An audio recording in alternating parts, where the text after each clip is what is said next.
Jorge del Castillo, secretario general del APRA, está con nosotros para conversar sobre el estado de las reformas institucionales y el rol del partido aprista. Bienvenido. Muchas gracias.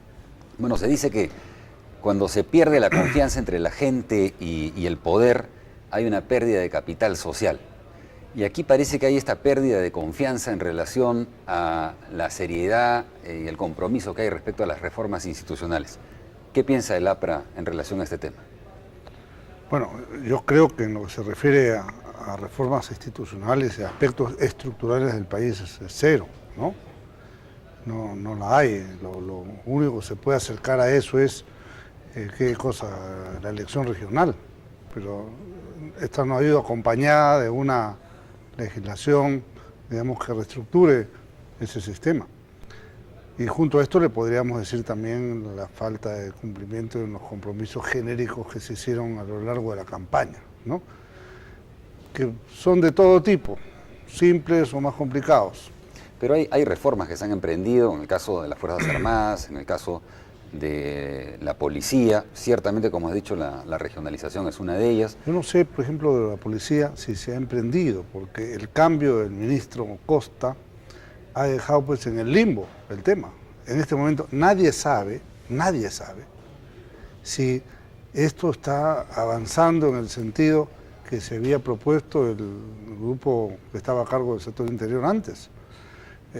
Han salido todas esas personas, no se sabe que han sido reemplazadas por otros de calidad. Entonces, eso es una cosa que en estos momentos la podemos dejar, digamos, en stand-by, por lo menos, ¿no? Esa es justamente a partir de ahí una de las dudas que se genera, ciertamente. Bueno, hay una duda generalizada en el tema. Yo diría que en el sector interior el tema está plantado. Pero, ¿el APRA se pronunció cuando hubo esa crisis? En lo de Gino Costa, Costa, sí, eso, sí, claro, por supuesto. Inclusive hemos deplorado la salida del ministro porque era un equipo que se había estado afiatando, conociendo el sector, y cuando estaba ya tomando viada para entrar en el proceso mismo de la reforma se queda trunco. Ahora, en el tema de la Fuerza Armada, yo creo que hay esfuerzos importantes de gente que está estudiando el tema. Pero, a mi juicio, nada de lo hecho hasta ahora satisface la expectativa ciudadana, ¿no? Creo que hubiera sido muy importante un esclarecimiento mucho más fuerte, contundente, del rol de los miembros de la Fuerza Armada en el régimen fujimorista. O sea, todos creo que tenemos la sensación de que hay mucha gente enquistada todavía ahí, que no la han removido, inclusive algunos en puestos importantes. Nadie ha hecho una mea culpa institucional. Ahora, siempre se dice que más allá de la depuración, hay que redefinir el rol, la misión de las Fuerzas Armadas en un Estado democrático. Y aquí hay un tema crucial que es el debate de la reforma constitucional, y ahí hay unas cosas que están pendientes todavía. Por ejemplo, uno de los aspectos del debate en la reforma constitucional, la distinción está entre seguridad y defensa, haciendo que los militares se circunscriban al rol de la defensa, que es su ámbito de especialidad. Eso es un tema que no está todavía zanjado. ¿Cuál es la posición del APRA ahí? Porque, por ejemplo, en uno de los artículos que expresaría esta subordinación clara o una forma de intervenir en la vida política del país de una manera distinta es el voto a los militares. Usted creo que han tenido una posición contraria. Claro. Yo planteé dos cosas en el Congreso. El voto facultativo, que ha ganado mucho terreno, y yo era partidario, por lo menos en una primera fase, del no voto a los militares, y me quiero explicar por qué. Yo creo que justamente la Fuerza Armada en el Perú no ha salido todavía, o sea, no ha logrado desperjudirse del estigma montesinista. Y me parece que este tema tiene que ser ventilado antes de que podamos entrar en una nueva fase, ¿no? No es que vaya a ser necesariamente determinante el voto de militares, pero obviamente a mí me hubiera gustado, creo que a muchos ciudadanos, ver a los generales ladrones, ¿no? A los almirantes ladrones, ser pues despojados de sus insignias, de sus cosas, porque acaban de descubrir al almirante Bárcena $1 millón.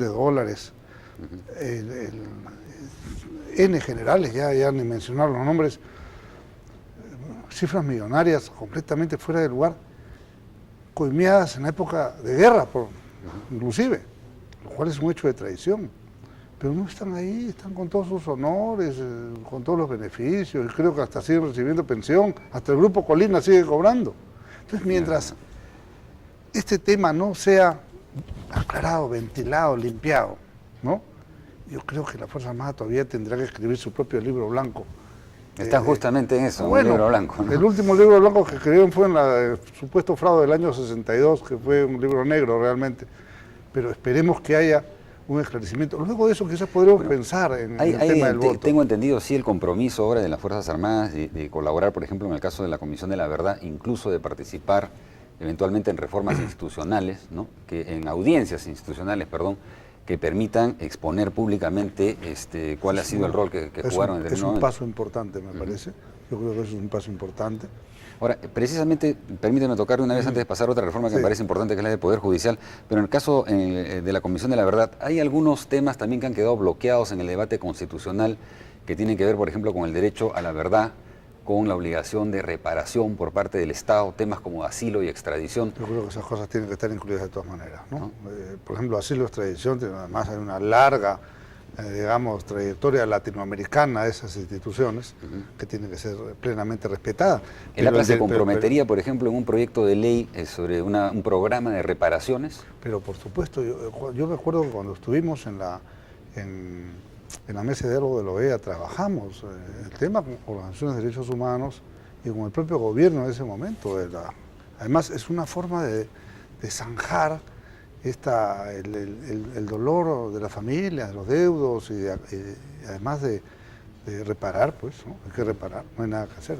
Hay gente que se puede contentar con reparar, no sé, saber dónde está enterrado su pariente, pero hay otros que necesitan educar a sus hijos. Claro, hay todo un programa. Entonces, evidentemente hay cuestión de mediano y largo plazo que tiene que con toda seguridad. Sí. Bien, ahora, Poder Judicial, justamente es otro tema en la que todavía se tienen muchas dudas. Hay una propuesta lanzada por el presidente del Poder Judicial, ¿no? Hugo Sibina, un acuerdo nacional por la justicia.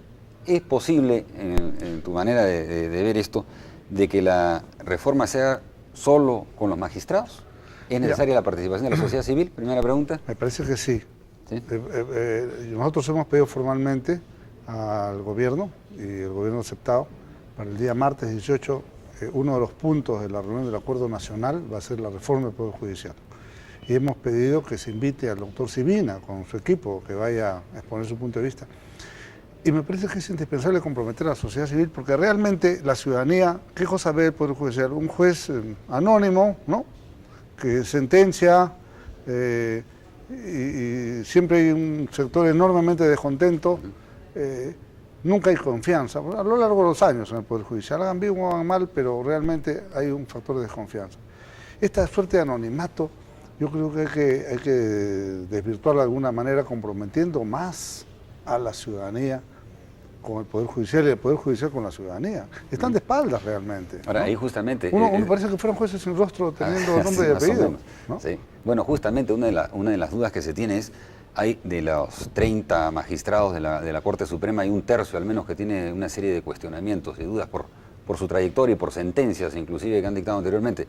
¿Es posible que esta reforma se conduzca, este cambio o refundación del Poder Judicial, con los mismos magistrados de la Corte Suprema, o debería tener el presidente del Poder Judicial libertad para remover alguno de estos magistrados? Acá hay por lo menos 3 segmentos de magistrados, ¿no? Unos que vienen antes del 5 de abril, digamos, magistrados constitucionales nombrados originalmente, que no quiere decir necesariamente que sean buenos, ¿no?, sino digo, tienen un origen constitucional, digamos, intachable.